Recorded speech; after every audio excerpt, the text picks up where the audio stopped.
This is KSL Sunday Edition with Boyd Matheson. Welcome to Sunday Edition. I am Boyd Matheson. Each Sunday we attempt to divide the rage from the reason, elevate the conversation, connect the dots, and make the news make sense. We have conversations with great leaders, great thinkers, and great people making a difference. We talk politics so we can discuss society, and we explore society so we can discuss principles and the people in America who actually live them. We bring the best and brightest to Utah, and we send the Utah model to our nation's capital and beyond. Well, as the media landscape continues to shake and shift and slide, the need for trusted voices in news has never been greater. Public confidence in national news organizations has plummeted in recent years, and yet trust in local outlet has been vital to communities across the country. Here in the state of Utah, the Deseret News, which is the longest continuously running business, founded in 1850, has a rich history of shaping crucial conversations, driving important journalism, and being a vital source for trusted reporting. As Utah continues to extend from being a crossroads of the West to truly an international crossroads to the world, the Deseret News has entered a new chapter, recently naming Sarah Jane Weaver as editor. Sarah graduated from Brigham Young University with a degree in journalism and history, and later completed graduate studies in executive leadership at Stanford University Graduate School of Business. Her journalism career extended to Arizona, where she was a Pulliam Fellow at the Arizona Republic before returning to Utah. She has traveled the world covering news pertinent to members of the Church of Jesus Christ of Latter-day Saints in various capacities with the Church News, including serving as its executive editor. Sarah, congratulations on the new post, and welcome back to Sunday Edition. Thank you so much for having me, Boyd. So give us some initial thoughts here. You've been at the post just for a little over a week and a half now. How are things looking? What does the future look like for such a venerable institution as the Deseret News? Well, it has been a busy week and a half, and the Deseret News has a rich news history. Pioneers actually put a printing press in their wagon and hauled it across the country because Utah and what would become Utah cares about media. They care about journalism. They care about having the right information so they can make the right decisions. And so 174 years later, we're carrying on that very important tradition. Yeah, so interesting. They carried those things across in those wagons because they felt there was a story to be told, both in terms of what they were doing here in the region, but also making sure there was that connection back and forth, which was with what was going on with the rest of the country. It's a concept that we still are using today. We like to call it window in, window out. The Deseret News provides Utahns a window into the nation. They can see all the good that the nation is doing that's relevant to them through our products. Yeah. The nation can also have a window out to all the good that's coming from Utah. Yeah, and that Utah model, and again, that crossroads of the world has been an interesting thing. You've had the opportunity to travel, to really do some heavy-duty journalism work around the world. Tell us how that shaped your view of the role of the Deseret News. Well, you know, I've had some very tender experiences that have changed the way I feel about journalism. Some happened in my capacity as a reporter for the Church News, which is a publication of the Deseret News and the Church of Jesus Christ of Latter-day Saints. And in one incident, not too many years ago, in 2014, I was in a camp for internally displaced people in northern Iraq. This is the Kurdistan area of northern Iraq. And there were a lot of things interacting with people's lives. Many of the people in this camp were Yazidi women. They had been forced from their villages and homes by ISIS. And so they had been targeted because of their faith. And they end up in these camps, and there's a lot of people in the camps, and a lot of really great people were working together to make life a little easier for them. And the day that I happened to visit, the bakery in the camp was broken, and they had cooked about enough bread for 10,000 of the 20,000 residents in the camp to eat. And then the decision was made, if there's not enough bread for everyone, we're not going to give bread to anyone. Wow. And so I remember feeling really tender as I went there, knowing that no one had eaten that day, that I was actually talking to people who had not had a meal.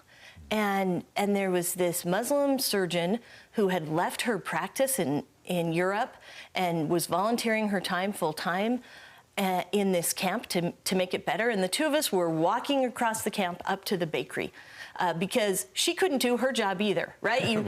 You can't take care of people's as a doctor if they haven't had a meal. Right. So we were walking up there, and we come across a woman who, when she had been driven out of her home, she'd taken a clay oven with her, a tander, and she was baking some bread in it. We stopped and we talked to her, and I asked her if I could buy some of her bread. I didn't know what I was going to do with the bread.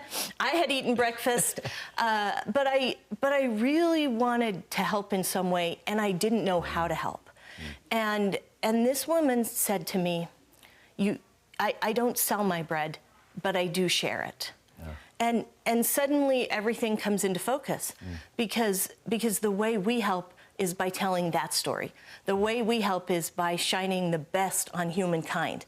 The way we help is by saying, here's the situation, here are the issues, here's how religious liberty and government and humanitarian aid all intersected today. And it affected one woman who was willing to share her bread with a stranger. Fantastic. Such great perspective. And so many of those experiences that you've had, I think, uniquely position you into this new chapter for the Deseret News, is that window in, window out. When we come back, we're going to continue that conversation, look at some of the applications. We'll talk about truth and trust in media as a big challenge of the day, how you combat that, and how you foster better conversations. The convening power of the Deseret News, I think, has been on display, not just here in the state of Utah, but also across the country in some important, crucial conversations. So stay with us. We're going to come back with the brand new editor of the Deseret News, Sarah Jane Weaver, when Sunday Edition continues here on KSL 5 TV. We'll be right back.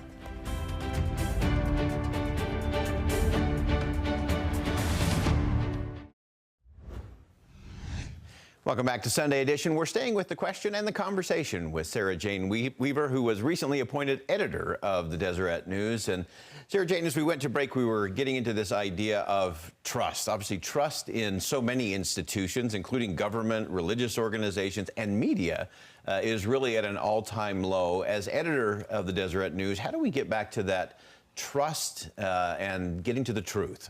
Well, this is a crazy time. Society's polarized, politics are polarized, people disagree, and it makes it a very hard landscape to actually navigate. And we think media can play a really important role in that, because if someone knows I can find a trusted voice, I can go somewhere and get information that is credible, that's reliable, that I know where it comes from.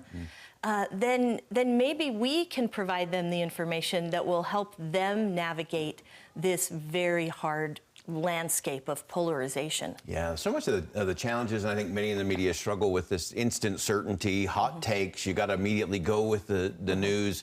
How do you get the restraint portion of the program and some of that transparency, too, that helps build the kind of trust you're talking about? Well, it's interesting. We used to think we have to be first. We have to, and we're not really competing anymore with other media. Media are not really competing with each other anymore. Media are competing with Disney Plus, with TikTok, and with apathy.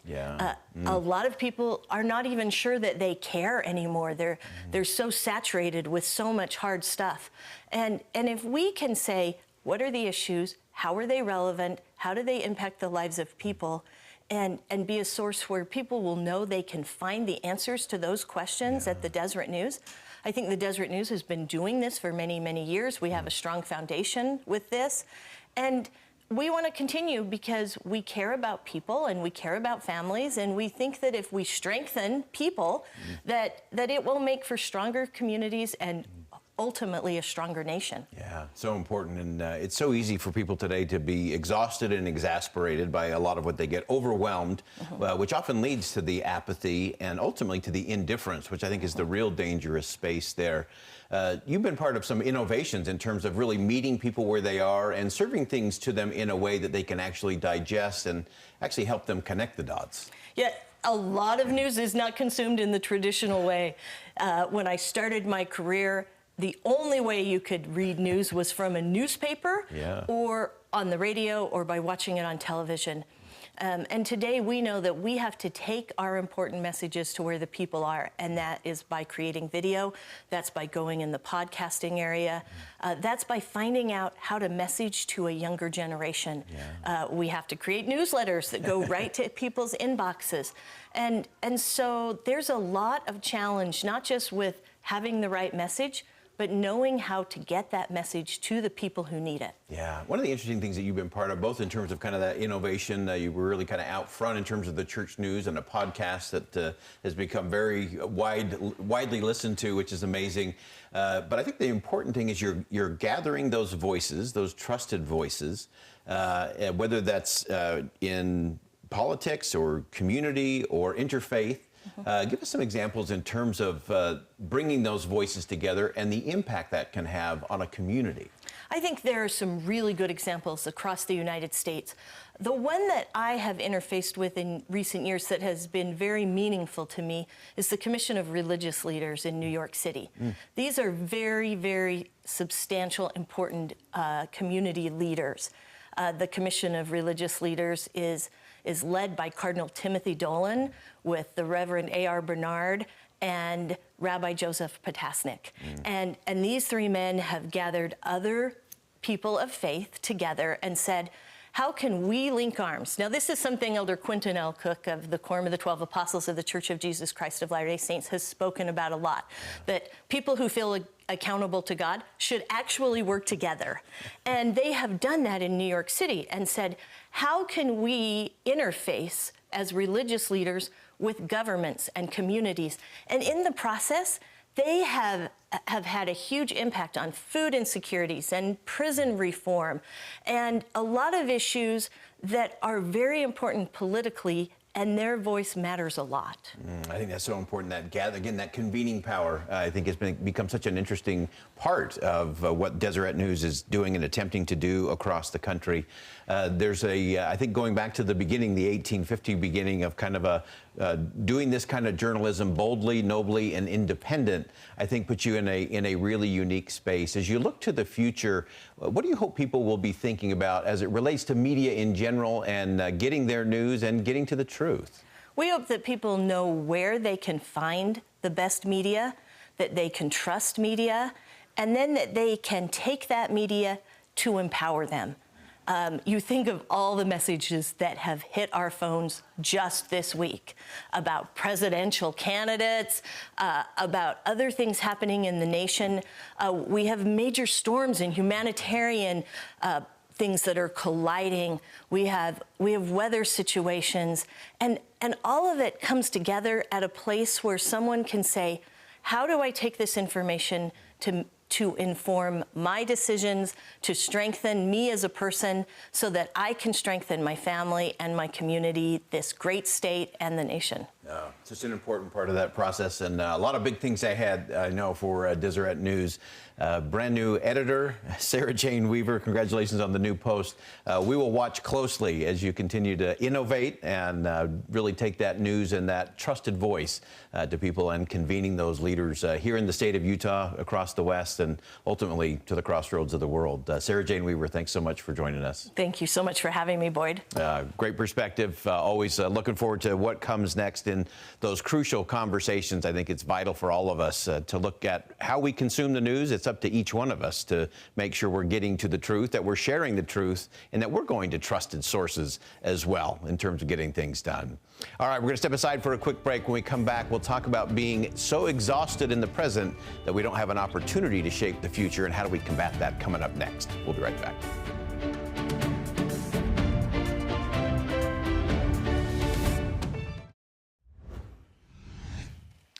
Welcome back to Sunday Edition. You know, for years I've warned individuals, organizational leaders, and government officials that they're most likely to run out of energy before they run out of opportunity.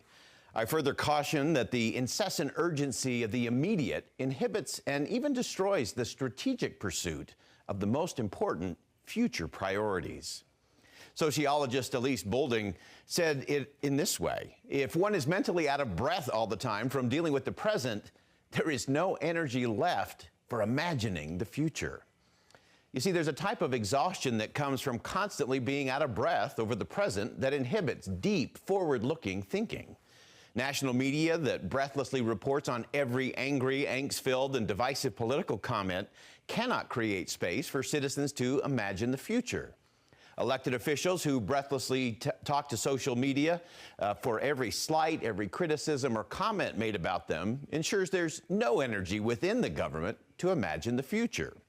Politicians on both sides of the political aisle who cannot see past their own re-election give little to no attention to issues that will impact the generations yet to come. Those same politicians who breathlessly strive to create social media moments to propel their popularity, raise campaign cash, or weaponize the words of an opponent have no energy to find common ground or build a better, brighter, more united future. Individuals who are obsessed with social media and the need to rapidly reply with the most pithy and biting response to someone they disagree with never have energy for an elevated conversation that would lead to future solutions. Organizations of all kinds who fool themselves by breathlessly chasing endless meetings or checklists keep themselves a safe distance from applying the principles, defining the strategies, and implementing the tactics that would actually shape their future. An old proverb says it this way: a society grows great when old men and women plant trees whose shade they know they will never sit under. Those consumed with the rat race and chase of the present are rarely capable of envisioning the possibility of providing shade trees for future generations. A society growing great should be the objective of every leader at every level of government, business, and community. Growing great includes the kind of prosperity that strengthens the institutions of civil society, increases opportunity, and maximizes upward economic mobility. Such greatness is only to be had when old men, which includes women and men currently leading today, when they put long-term, future-focused policies ahead of their own interests. The BBC launched a series of stories and articles focused on the need to take the long view of humanity. Its aim is to stand back from the daily news cycle and widen the lens of our current place in time. Roman Kaczynski, a public philosopher and former political scientist, is challenging citizens and political leaders around the world to abandon the short-term obsession of modern politics in favor of a true long view. Here's what he wrote in the BBC. He said, "The time has come to face an inconvenient reality that modern democracy, especially in wealthy countries, has enabled us to colonize the future. We treat the future like a distant colonial outpost, devoid of people, where we can freely dump ecological degradation, technological risk, and nuclear waste, and public debt, and that we feel at liberty to plunder as we please." When Britain colonized Australia in the 18th and 19th century, it drew on the legal doctrine known as terra nullius, nobody's land, to justify its conquest and treat the indigenous population as if they didn't exist or didn't have any claims on the land. Today, our attitude is one of tempus nullius. The future is an empty time, an unclaimed territory that is similarly devoid of inhabitants. Like the distant realms of the empire, it is ours for the taking. So to combat the short-term itis of current politicians and legislative bodies, some countries are actually beginning to create a type of ombudsman position within government to ensure somebody is looking out for the generations yet unborn. Politicians love to talk broadly about the future, but few have been willing to actually be the voice for the future generations, especially when it comes to things like America's $34 trillion of national debt. Now, currently that amounts to a bill of approximately $102,400 for every single citizen in this nation. Another way to look at that, in a future-focused kind of way, would be the fact that a child born in America today would begin with a baby blanket and a hefty government liability, a bill for over $102,000 that was created by the short-sighted and reckless spending of politicians. Debt that was incurred not only before that child was born, but actually before that child's parents had ever met. And I believe that may well be the ultimate example of taxation without representation. Politicians have become all too comfortable with this tempus nullius by spending for short-term political gain without worry or obligation for what happens down the road or who will have to pay for or clean up their mess. Experts, including military leaders, decry America's national debt as the #1 national security threat, and clearly the greatest threat to future generations in our country. So to win the immediate election cycle or political battle, it's easy to breathlessly proclaim short-term and often short-sighted policy proposal. You see, it's easy to declare a prospective tax cut. It's easy to excitedly promote the interest of well-funded special interests to secure their campaign donations. It's also easy to passionately proclaim freebies like free college tuition, health care, or guaranteed incomes for life. But as citizens, we should remember that if our leaders are mentally out of breath all the time from dealing with their present political problems, there's no energy left for truly imagining America's future. Former Secretary of State Condoleezza Rice spoke recently at Stanford University about the danger of short-term avoidance of issues at the expense of leading and creating the future. Secretary Rice spoke of America's need to lead, saying, "Every time we have tried to avoid entanglement, we've had to be entangled later at greater cost." She continued, "Great powers don't mind their own business. They shape the future." In assessing how that positive future could be realized, Secretary Rice concluded, "It requires a sense of national mission to make things better." So Elise Boulding was absolutely right. If one is mentally out of breath all the time from dealing with the present, there is no energy left for imagining the future. If we want America to continue on the path of growing great as a society, we all need to focus on long view efforts that will indeed plant trees whose shade we know we'll never sit in. Well, that wraps it up for us here on Sunday Edition today. Thanks for joining us. I'm Boyd Matheson. And as always, as you go out into the world today, make sure you see something that inspires, say something that uplifts, and do something that makes a difference. Music and the spoken word is next.